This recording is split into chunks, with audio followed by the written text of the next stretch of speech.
मस्साजोगचे सरपंच संतोष देशमुख यांच्या हत्या प्रकरणातली ही खरं तर बातमी आहे। या प्रकरणाच्या निषेधार्थ आज बीड जिल्हा बंदची हाक देण्यात आलेली आहे। मुख्य आरोपीला अटक करावी या मागणीसाठी सर्व पक्ष संघटनांच्या वतीने जिल्हा बंदचं आवाहन करण्यात आलंय। सर्व पक्ष संघटनांकडून या बंदची हाक देण्यात आलेली आहे। व्यापारी वर्गाने देखील दुकानं बंद ठेवून सहभागी व्हावं असं आवाहन करण्यात आलंय।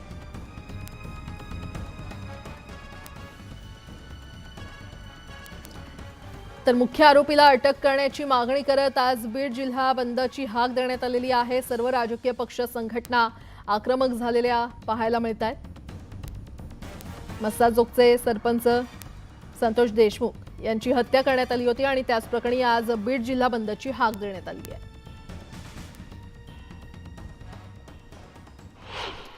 रत्नागिरी शहरातील मारुती मंदिर परिसरात भारत पेट्रोलियम टँकरच्या टायरला आग लागल्याने एकच खळबळ उडाली। मोठ्या दुर्घटनेपूर्वी अग्निशमन दलाकडून आगीवर नियंत्रण मिळवण्यात आलं। मुंबई महानगर परिसरात परवडणाऱ्या घरांच्या विक्रीमध्ये गेल्या काही महिन्यात झालेली घट यामागे या घरांच्या वाढलेल्या किमती हे कारण आहे।